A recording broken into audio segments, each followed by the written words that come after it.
देखिए 10th class के सामाजिक विज्ञान विषय में आपका मानचित्र से 10 नंबर का प्रश्न आता है। मानचित्र से 10 नंबर का प्रश्न आता है। तो 10 नंबर में 5 नंबर का इतिहास से आता है और 5 नंबर का भूगोल से आता है। तो आज हम लोग भूगोल से शुरुआत करेंगे। भूगोल इसमें पूरे 5 नंबर आप प्राप्त कर सकते हो। तो सबसे पहले हम लोग भूगोल में देखेंगे क्या क्या मानचित्र से प्रश्न आते हैं। देखिए आपकी भूगोल में वैसे तो 7 चैप्टर थे, लेकिन कोविड की वजह से एक चैप्टर विनिर्माण उद्योग को ख़त्म कर दिया गया है। ठीक है, तो 6 चैप्टर से ही मानचित्र कार्य में भरने के लिए आएंगे। वैसे सिलेबस में तो 4 ही दिया हुआ है। सिलेबस में 4 ही दिया हुआ है, संसाधन एवं विकास और आपका वन एवं वन्यजीव संसाधन, जल संसाधन और कृषि। इन्हीं में से मानचित्र वर्ग भरने के लिए आएंगे। लेकिन और जो है इसके अलावा भी हम लोग 2 चैप्टर जो मुख्य हैं, जिसमें एक आपका परिवहन है। परिवहन में जो है पत्तन वगैरह से भरने के लिए आ सकते हैं, तो उसको भी हम लोग यहाँ पर चर्चा कर लेंगे। तो देखिए पहला जो हमारा अध्याय है संसाधन एवं विकास। संसाधन एवं विकास में जो प्रश्न आएंगे वहाँ पर मृदा संसाधन से भरने के लिए आएगा। सीधे जो सिलेबस है, सिलेबस में सीधे दिखाया गया है कि उसमें मृदा संसाधन से मानचित्र वर्ग में भरने के लिए आ सकता है। तो मृदा संसाधन में भरने के लिए क्या क्या आएगा? मुख्य रूप से वैसे तो भारत को ICAR ने भारत को 8 मृदा प्रदेशों में बांटा है। 8 मृदा प्रदेशों में बांटा है।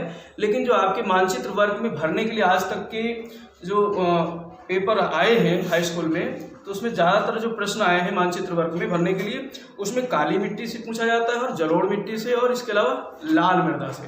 तो ये 3 मिट्टी के क्षेत्र आप लोग यहाँ पर देखेंगे।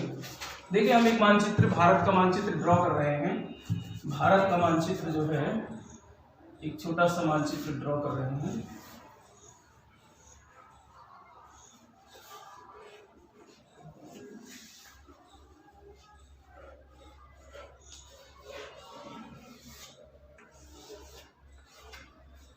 अब देखिए आप लोग मानचित्र लेकर के, और जो YouTube में देखने वाले स्टूडेंट हैं वो लोग हमारे वीडियो को देखते समय मानचित्र को ले करके, भारत का मानचित्र ले करके, और जो हम यहाँ पर दर्शाएंगे उसे आप मानचित्र में दर्शाने का प्रयास करना, जिससे कि 5 अंक आपके पूरे मिल जाएं। तो देखिए मृदा संसाधन में जो प्रश्न एक इस तरीके से आएगा कि भारत का प्रमुख जलोढ़ मिट्टी क्षेत्र दर्शाइए, या फिर काली मिट्टी क्षेत्र दर्शाइए, या लाल मिट्टी क्षेत्र दर्शाइए। तीनों नहीं पूछा जाएगा। मिट्टी में तीनों कोई एक प्रश्न पूछा जा सकता है। जैसे पूछा जा सकता है कि भारत के जलोढ़ मृदा के क्षेत्र को दर्शाइए। भारत के, और वो एक चिन्ह दे देगा, एक संकेत दे देगा। संकेत कुछ इस तरीके से हो सकता है, संकेत कुछ इस तरीके से हो सकता है, और यही संकेत हमको भारत के मानचित्र में दर्शाना है।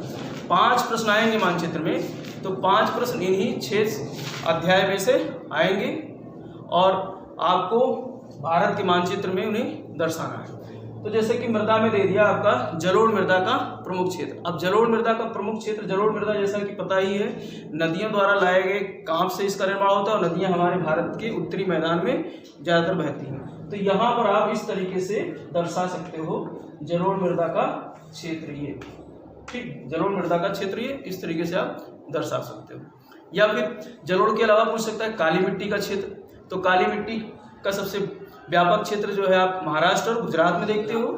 तो यहाँ पर इसी तरीके से जो है चिन्ह आ सकता है कुछ इस तरीके से, मतलब जैसा भी चिन्ह आएगा आप मानचित्र वो देख लेना उठा करके पिछले प्रश्न को, तो उससे पता चल जाएगा कि किस तरीके से चिन्ह आता है। वही चिन्ह आपको दर्शाना है। नंबर 1 पर है तो 1 नंबर यहाँ डाल देंगे, नंबर 2 पे है तो नंबर 2 डाल देंगे। तो जैसे काली मिट्टी का क्षेत्र आ गया, तो इस तरीके से आप काली मिट्टी का क्षेत्र दर्शा सकते हो। ठीक है, काली मिट्टी का क्षेत्र ये हो गया, महाराष्ट्र में है और पंजाब में, वो महाराष्ट्र और गुजरात में है। ठीक, तो काली मिट्टी का ये क्षेत्र हो गया। और इसके अलावा लाल मिट्टी का क्षेत्र भी आता है, कभी कभार पूछा जाता है।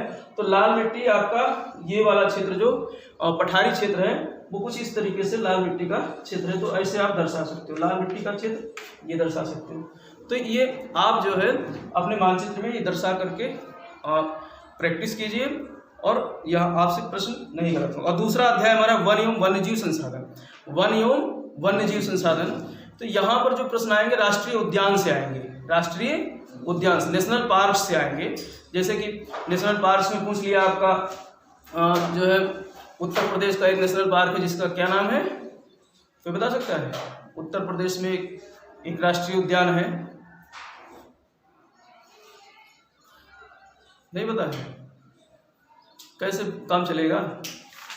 या उत्तराखंड के राष्ट्रीय उद्यान के कोई नाम बताओ, उत्तराखंड में नहीं पता। तो उत्तर प्रदेश में एक नेशनल पार्क है, इसको हम साफ कर देते हैं, दुधवा नेशनल पार्क है। क्या है? Dudhwa national park. तो दुधवा नेशनल पार्क उत्तर प्रदेश में, ये पीलीभीत और लखीमपुर जिले में इसका विस्तार पाया जाता है। तो यहाँ पर आप दर्शा सकते हो, इसमें भी चिन्ह आ सकता है, कुछ इस तरीके से चिन्ह दे सकता है कि राष्ट्रीय उद्यान को इस चिन्ह से दर्शाइए। तो यहाँ पर आप इस तरीके से चिन्ह दर्शा दोगे। ये हो गया आपका कौन सा? Dudhwa national park. ये हो गया दुधवा राष्ट्रीय उद्यान। इसी प्रकार से उत्तराखंड के जो है राजाजी राष्ट्रीय उद्यान को पूछा जा सकता है। राजाजी राष्ट्रीय उद्यान कहाँ पर है? राजाजी राष्ट्रीय उद्यान उत्तराखंड में है। इस तरीके से आप मानचित्र में दर्शा सकते हो राजाजी राष्ट्रीय उद्यान। और इसके अलावा दाची गांव है। दाची गांव कहाँ पर है? जम्मू कश्मीर में। ये भी इम्पोर्टेंट है, यहाँ से प्रश्न निश्चित आएंगे। दाची गांव जो कि उत्तराखंड में है। इसी प्रकार से काजीरंगा पूछ सकता है। काजीरंगा कहाँ है? असम में है। काजीरंगा असम में है। ठीक है, तो इधर आप असम में दिखा सकते हो काजीरंगा। और इसके अलावा केवलादेव घाना पक्षी विहार है, ये भी राष्ट्रीय उद्यान है। केवलादेव कहाँ पर है? राजस्थान में है। केवलादेव भरतपुर डिस्ट्रिक्ट में राजस्थान में है। तो ये आप जो है दर्शा सकते हो। अगर पूछा है जो है राज्य दर्शाने के लिए, तो ब्रैकेट में राज्य भी आप लिख सकते हो। देखो, आधा नंबर दर्शाने का और आधा नंबर नाम लिखने का आता है। तो केवलादेव पूछ सकता है। और इसी प्रकार से संजय गांधी जो कि महाराष्ट्र में, संजय गांधी पूछ सकता है। तो यहाँ से प्रश्न जो है अक्सर आते हैं। अब 3-4 नाम है, राजाजी, दुधवा, काजीरंगा, दाचीगाम, केवलादेव, ये राष्ट्रीय उद्यान, इनसे प्रश्न बनते हैं मानचित्र कार्य में। तो ये दूसरे चैप्टर में वन्यजीव एवं वन्यजीव संसाधन से। तीसरा चैप्टर है हमारा जल संसाधन। अब जल संसाधन में जो प्रश्न आते हैं, जल संसाधन में खास करके बहुउद्देशीय नदी घाटी परियोजना आता है। बहुउद्देशीय नदी घाटी परियोजना, जिसमें 8-7 नाम आपके सिलेबस में भी दिया हुआ है, वहां से प्रश्न भरने के लिए आता है। जो नदियों के साथ जो है नदी पे दर्शाया जाता है क्या? बहुउद्देशीय नदी घाटी परियोजना। बहुउद्देशीय नदी घाटी परियोजना के बारे में बताया है क्या है। तो इसमें जो है प्रश्न आ सकता है सलाल बांध परियोजना। सलाल जो कि आपके सिलेबस में भी दिया हुआ है। तो सलाल यहाँ पर कुछ इस तरीके से दे देगा, ऐसे कि इस तरीके से आप चिन्ह बना करके दर्शाओ। ये हो गया नदी का चिन्ह और ये हो गया बांध का चिन्ह। तो सलाल कहाँ है? जम्मू कश्मीर में है। सलाल कहाँ पर है? जम्मू कश्मीर में है। तो यहाँ पर आप दर्शा सकते हो, ये हो गया आपका सलाल बांध परियोजना। ठीक है, ये सीधे सीधे प्रश्न आ सकता है, सलाल बांध परियोजना। और इसके अलावा टेहरी बांध परियोजना। टेहरी बांध परियोजना भिलंगना और भागीरथी नदी पर कहाँ पर है? उत्तराखंड में। उत्तराखंड में यहाँ पर है कौन सी बांध परियोजना? टेहरी बांध। मानचित्र में दर्शाते चलो, टेहरी बांध उत्तराखंड में है। टेहरी बांध इसके अलावा भाखड़ा नागल पूछ सकता है। भाखड़ा नागल हमारा सतलज नदी पर है। सतलज नदी पर यह है भाखड़ा नागल। ये क्या है? भाखड़ा नागल, जो कि सतलज नदी पर है। और इसके अलावा पूछ सकता है आपका रिहंद बांध जो कि सोन नदी पर है, उत्तर प्रदेश में है। रिहंद बांध सोन नदी पर। सोन नदी जो किसकी सहायक, ये सोन की भी सहायक है रिहंद नदी। वैसे तो रिहंद नदी पर है, लेकिन रिहंद बांध आप जो है मुख्य रूप से सोन नदी की सहायक नदी रिहंद पर स्थित है। तो उत्तर प्रदेश में है रिहंद बांध, यहाँ दर्शा सकते हो। और इसके अलावा सरदार सरोवर नर्मदा नदी पर है। ये बहुत महत्वपूर्ण है, क्योंकि यहीं पर आसपास में एक दुनिया की सबसे ऊंची स्टैच्यू सरदार वल्लभ भाई पटेल की बनाई गई है। तो सरदार सरोवर महत्वपूर्ण है, यहाँ पर आप दर्शा सकते हो। क्या नाम है? सरदार सरोवर बांध। किस नदी पर है? ताप्ती नदी पर। सरदार सरोवर ताप्ती नदी पर है। ठीक है, तो तापी या ताप्ती नदी पर है, नहीं नर्मदा, सॉरी नर्मदा, ताप्ती कह रहा हूँ। नर्मदा नदी पर है। सरदार सरोवर किस नदी पर है? नर्मदा नदी पर। ताप्ती इसके नीचे है। अब ये नदी वगैरह दर्शाने के लिए नहीं आएगा क्योंकि वो सिलेबस में है नहीं, तो सीधे सीधे बांध आएगा। किस नदी पर है? सरदार सरोवर नर्मदा नदी पर है। और इसके अलावा हीराकुंड बांध है। हीराकुंड बांध आपका जो है उड़ीसा में है। उड़ीसा में महानदी है, यहाँ पर महानदी पर कौन सा बांध है? हीराकुंड। कौन सा बांध? हीराकुंड बांध महानदी पर है। और इसके अलावा नागार्जुन सागर बांध आ सकता है। नागार्जुन सागर बांध यहाँ पर कृष्णा नदी है। कृष्णा नदी पर कौन सा बांध है? नागार्जुन सागर बांध। नागार्जुन सागर बांध। नागार्जुन सागर बांध। नागार्जुन सागर बांध कृष्णा नदी पर है। और इसी की सहायक नदी है तुंगभद्रा, तो तुंगभद्रा बांध है। सहायक नदी पर कौन सा बांध है? तुंगभद्रा बांध। ये भी आपके सिलेबस में दिया हुआ है। तो कृष्णा नदी की सहायक नदी तुंगभद्रा है। और यहीं पर जो है एक नदी है कावेरी नदी।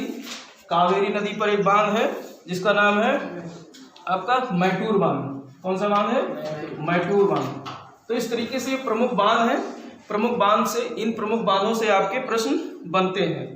यहाँ से निश्चित प्रश्न आएगा, एक प्रश्न निश्चित आएगा। अगर बांध से आएगा तो यहीं से आएगा, इससे बाहर का बिल्कुल नहीं आएगा क्योंकि ये सिलेबस में दिया हुआ है। खोल करके सिलेबस रख दिया है इस बार बोर्ड ने, तो यहीं से प्रश्न आएगा। इसको आप देख लो, आपको ऐसे ही मानचित्र में दर्शाना है। ये तो जल संसाधन वाला पार्ट हो गया। और चौथा पार्ट है हमारा कृषि। चौथा पार्ट है हमारा कृषि। तो कृषि में प्रश्न पूछा जाएगा प्रमुख फसलों का। कृषि में प्रश्न कहाँ से आएगा? प्रमुख फसलों का। यानी पूछ लेगा गेहूं उत्पादक राज्य, भारत के प्रमुख गेहूं उत्पादक क्षेत्र पूछ सकता है या राज्य पूछ सकता है। और संकेत दे देगा कि इस तरीके से आप दर्शाओ या इस तरीके से दर्शाओ, कोई भी संकेत दे देगा। तो गेहूं सबसे ज्यादा कहाँ उत्पादित होता है भारत में? उत्तर प्रदेश में। उत्तर प्रदेश सबसे बड़ा गेहूं उत्पादक राज्य है। तो आप इस तरीके से दर्शा सकते हो। उत्तर प्रदेश में भी, खास करके पश्चिमी उत्तर प्रदेश में। तो ये मान लेते हैं, ये इस तरीके से चिन्ह दे दिया, तो ऐसे आप चिन्ह से दर्शा सकते हो। उत्तर प्रदेश प्रमुख गेहूं उत्पादक राज्य है या क्षेत्र है। या फसलों में पूछ सकता है चावल उत्पादक क्षेत्र, तो चावल कहाँ है? पश्चिम बंगाल में। तो इस तरीके से आप यहाँ पर बनाओ और इस तरीके से आप दिखा दो। चावल पश्चिम बंगाल वाला क्षेत्र हो गया। इसके अलावा गन्ना पूछ सकता है। गन्ना भी सबसे बड़ा उत्पादक राज्य उत्तर प्रदेश है, तो गन्ना यहाँ दिखा दो उत्तर प्रदेश में। इसके अलावा जो है चाय पूछ सकता है, चाय उत्पादक राज्य। तो चाय सबसे ज़्यादा कहाँ उत्पादित होता है? असम राज्य में। तो असम ये रहा, तो यहाँ पर आप दर्शा दो चाय उत्पादक क्षेत्र या चाय उत्पादक राज्य असम हो गया। कौन सा हो गया? चाय, असम। ठीक है। और इसके अलावा कॉफी पूछ सकता है। ठीक, कॉफी का सबसे बड़ा क्षेत्र है कर्नाटक वाला क्षेत्र। कर्नाटक वाला राज्य हो गया, ये हो गया कर्नाटक वाला क्षेत्र हो गया, जहाँ पर बाबा बुदन की पहाड़ी है या नीलगिरी के क्षेत्र है यहाँ पर। तो ये कॉफी का क्षेत्र हो गया कर्नाटक वाले क्षेत्र में। ठीक है, कॉफी हो गया। और इसके अलावा आपसे पूछ सकता है कपास उत्पादक क्षेत्र गुजरात। तो कपास उत्पादक क्षेत्र में आप ये वाला हिस्सा दिखा सकते हो, गुजरात। ठीक है, ये हो गया कपास, प्रमुख कपास उत्पादक क्षेत्र गुजरात में हो गया। और इसके अलावा जूट पूछ सकता है। जूट कहाँ पर है? वो भी पश्चिम बंगाल में है। सबसे ज्यादा जूट कहाँ होता है? पश्चिम बंगाल में। तो यहाँ पर जूट उत्पादक राज्य दर्शाते हैं। कोई भी एक फसल आएगा, सारी फसल नहीं आएंगे, कोई एक फसल आएगा, तो पश्चिम बंगाल में जूट दिखा सकते हो। ठीक है। और इसी प्रकार से रबड़ आ सकता है, रबड़ उत्पादक। तो रबड़ कहाँ पर है? केरल राज्य में। रबड़ कहाँ पर है? केरल राज्य में सबसे ज्यादा रबड़ का उत्पादन होता है। तो इस तरीके से आप जो है कृषि में प्रमुख उत्पादक जो है फसलों के बारे में आएगा। यहाँ से बिल्कुल निश्चित एक प्रश्न आएगा। तो इस तरीके से आप इन जो है इनको आप मानचित्र में दर्शाइए और पूरे नंबर लीजिए। 5वां चैप्टर हमारा खनिज एवं ऊर्जा संसाधन।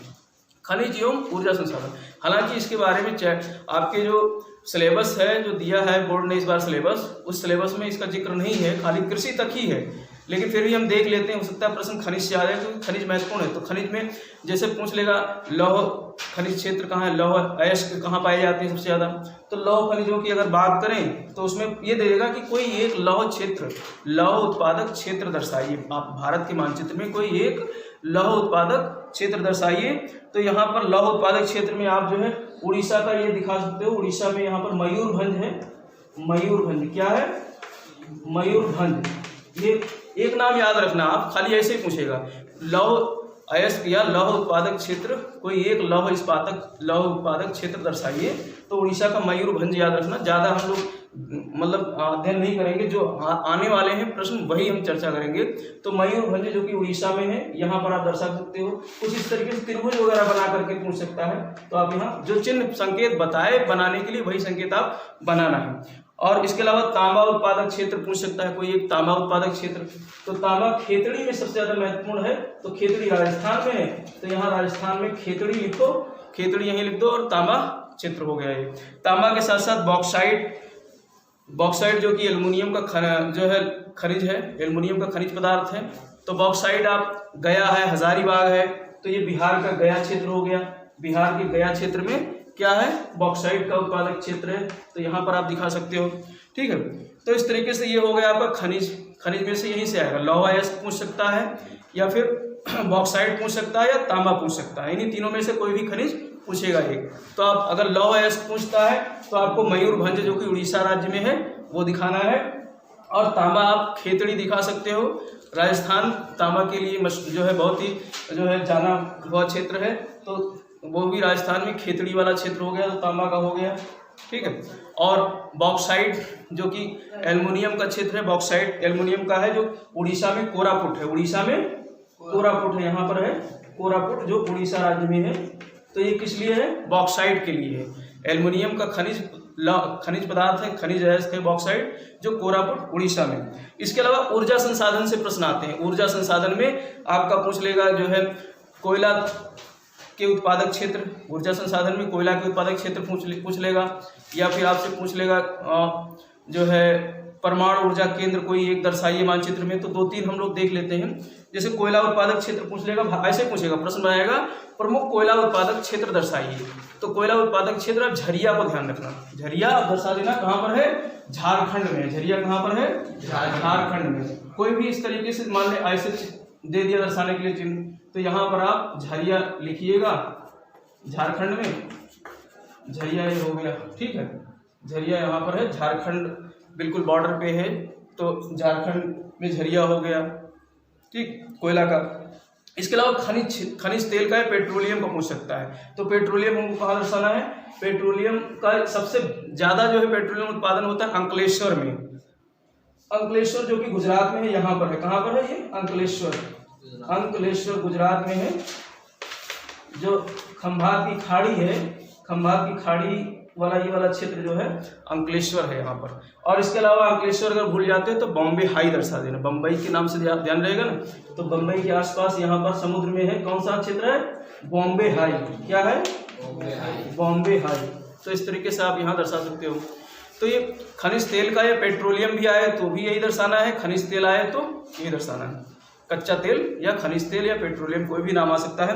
और इसके अलावा आपका परमाणु ऊर्जा के कुछ केंद्र आ सकते हैं। पूछ लेगा कि किसी भारत के किसी एक परमाणु ऊर्जा के केंद्र को आप मानचित्र में दर्शाइए। तो परमाणु ऊर्जा के केंद्र में आप उत्तर प्रदेश का जो है नरोरा है, नरोरा जो बुलंदशहर में है, नरोरा यहाँ पर है, इसको दर्शा सकते हो बुलंदशहर में। यहाँ पर त्रिभुज बना करके जो भी चिन्ह है तो आप नरोरा यहाँ दर्शा सकते हो, नरोरा याद रखना है। या फिर महाराष्ट्र में तारापुर है, महाराष्ट्र में तारापुर है। तो कोई भी नाम एक आएगा तो इस तरीके से आप दर्शा सकते हो, महाराष्ट्र में तारापुर है, यहाँ पर दर्शा सकते हो। तो ये आपको ध्यान रखना है, परमाणु ऊर्जा केंद्र आ जाएगा दर्शाने के लिए। तो ये हो गया। और जो आपका छठवां विनिर्माण उद्योग है वो है नहीं सिलेबस में, तो वहाँ से प्रश्न भी नहीं आएगा भरने के लिए। नहीं तो पहले ये आ जाता सूती वस्त्र उद्योग कहाँ है, या फिर जो है कोई एक लौह इस्पात उद्योग का केंद्र दर्शाइए। तो जब सिलेबस में उस चैप्टर को हटा दिया गया तो वहाँ से प्रश्न नहीं आएगा। तो प्रश्न सीधे सीधे 7वें अध्याय से आएगा, राष्ट्रीय अर्थव्यवस्था की जीवन रेखाएं। राष्ट्रीय अर्थव्यवस्था की जीवन रेखाओं में जो है बंदरगाह या पत्तन से प्रश्न अक्सर आते हैं, बंदरगाह से प्रश्न आता है, और रेल परिवहन से भी प्रश्न आता है। तो बंदरगाह से प्रश्न आएगा। तो इस तरीके से बंदरगाह, क्योंकि हमारे भारत में 9 राज्य जो है तट पर स्थित हैं, तो इन्हीं में से प्रश्न आ सकता है। तो प्रश्न दे देगा कि जो है कुछ बंदरगाह के नाम दे देगा, जैसे कहेगा कोलकाता बंदरगाह दर्शाइए। तो कोलकाता कहाँ पर है, यहाँ पर है कोलकाता बंदरगाह, ये रहा। ठीक है, प्रमुख बंदरगाह बम्बई बंदरगाह, या फिर ऐसे दे देगा भारत के किसी एक बंदरगाह को मानचित्र में दर्शाइए। ऐसा ही आता है आपके ऊपर जो है छोड़ देगा। तो भारत में जो लगभग 8-10 बंदरगाह पश्चिमी साइड में, 8-10 पूर्वी साइड में है प्रमुख बंदरगाह। तो उन बंदरगाहों को आप मानचित्र में एक बार देख लीजिए, किसी 1-2-3 को आप याद रखिए, उन्हीं में से आ सकता है, या फिर सीधे सीधे ऐसे पूछ लेगा किसी एक बंदरगाह को भारत के मानचित्र पर दर्शाइए। चिन्ह दे देगा, कोई इस तरीके से चिन्ह दे देगा या त्रिभुज में दे देगा बनाने के लिए, तो आप वो चिन्ह दर्शा सकते हो। जैसे कि बम्बई आ गया तो सीधे सीधे बम्बई यहाँ दर्शा, अब यहाँ पश्चिम में दर्शाना है, बम्बई इधर नहीं दर्शाना। और इसी प्रकार से चेन्नई दे दिया तो चेन्नई यहाँ पर दर्शाना है, चेन्नई भी एक महत्वपूर्ण पोर्ट है, पत्तन है। और इसके अलावा मारमा गोवा है, मारमा गावा या मारमा गोवा, तो यहाँ पर है मारमा गोवा, ठीक। और इसके अलावा जो है विशाखापत्तनम एक प्रमुख बंदरगाह है, विशाखापत्तनम आंध्र प्रदेश में, विशाखापत्तनम यहाँ दर्शा सकते हो आंध्र प्रदेश में। तो इस तरीके से आप बंदरगाह कुछ याद रखने हैं आपको। पारादीप बंदरगाह उड़ीसा में है, पारादीप बंदरगाह उड़ीसा में है। आप यहाँ पर पारादीप दिखा सकते हो, यहाँ पर पारादीप या प्रदीप भी कभी कभी लिख करके आ जाता है मिस्टेक करके, तो पारादीप की जगह प्रदीप भी लिख देता है, तो आप कंफ्यूज मत होना। आप पारादीप को या प्रदीप को उड़ीसा में दिखाना है, कहाँ पर है, यहाँ पर है उड़ीसा में। उसी के नीचे जो है विशाखापत्तनम है, ठीक है। और बम्बई के अलावा न्यावा सोवा या फिर जवाहरलाल नेहरू पत्तन भी पूछ सकता है। जवाहरलाल नेहरू पत्तन बम्बई के आसपास में ही जो है उसका एक अनुषंगी पत्तन बनाया गया है, क्योंकि बम्बई पत्तन पे भीड़ बहुत रहती है, तो उसका अनुषंगी पत्तन कहाँ बना दिया गया है, न्यावा सेवा या जवाहरलाल नेहरू पत्तन पे बना दिया गया है, ठीक। तो इस तरीके से ये सारे पत्तन हो गए, मतलब मुख्य पत्तन यहाँ पर भरने के लिए आ सकता है। और इसके अलावा परिवहन में ही रेल परिवहन आ जाएगा। ये बताएगा कि भारत में कोई एक रेल मार्ग दर्शाइए, दो जो है स्टेशनों सहित 2 स्टेशन के नाम दर्शाते हुए भारत में कोई एक रेल मार्ग दर्शाइए मानचित्र में। तो आप इस तरीके से दर्शा सकते हो। आपको ध्यान रखना है कि जैसे कोलकाता से, हमारे यहाँ कोलकाता से, यहाँ से कोलकाता से ट्रेन चलती है दिल्ली तक, कोलकाता से दिल्ली तक ट्रेन जाती है, यहाँ पर दिल्ली है और ये कोलकाता। अब कह रहा है कि बीच के किसी एक या 2 स्टेशनों के नाम भी दर्शाइए, तो वो चिन्ह इस तरीके से दे देगा कि रेलवे ट्रैक इस तरीके से दर्शाइए, और मतलब जो उसके टर्मिनल स्टेशन है जहाँ से चलती है और जहाँ जाती है गंतव्य है, उन स्टेशनों के नाम तो लिखने ही। तो आपको कोलकाता यहाँ लिख देना है, कोलकाता, और यहाँ पर क्या लिखना है, दिल्ली या नई दिल्ली। और बीच के कह रहा है एक या कभी एक पूछ लेता है, कभी 2 स्टेशन पूछ लेते हैं, तो आपको कम से कम 2 स्टेशन के नाम याद रखने हैं। तो कोलकाता से चलिए तो यहाँ पर पहले पड़ेगा पटना, क्या पड़ेगा, पटना। तो एक स्टेशन यहाँ पटना दिखा दीजिए। फिर एक स्टेशन आपका उत्तर प्रदेश में जो है प्रयागराज पड़ेगा। कौन सा पड़ेगा, प्रयागराज, जिसको पहले इलाहाबाद कहते थे। तो ये आप ध्यान रखना है और चिन्ह ऐसे ही बना देना है, चिन्ह ऐसे ही बना देना है। तो ये प्रश्न इस तरीके से आपके जो है मानचित्र में भरने के लिए आते हैं। तो इससे बाहर नहीं आएगा प्रश्न, मानचित्र में जो भरने के लिए आएगा यहीं से आएगा, इससे बाहर एक भी प्रश्न नहीं आएगा। इसको आप जो है वीडियो को YouTube देखने वाले स्टूडेंट से मेरा निवेदन है कि इस वीडियो को बार बार देखिए जब तक आपको समझ में नहीं आता है, और इसे समझिए, और समझेंगे तब जब वर्ग को आप अपने मानचित्र कार्य में भी भरकर तैयार करेंगे साथ साथ में, तो परफेक्ट तैयार होगा और 5 नंबर आपके बिल्कुल पूरे मिलेंगे। अब हम दूसरे वीडियो में जब आएंगे तो हिस्ट्री का भी वहाँ पर कराएंगे। हिस्ट्री का 5 नंबर का अंक कैसे आता है भरने के लिए, उसे हम कराएंगे।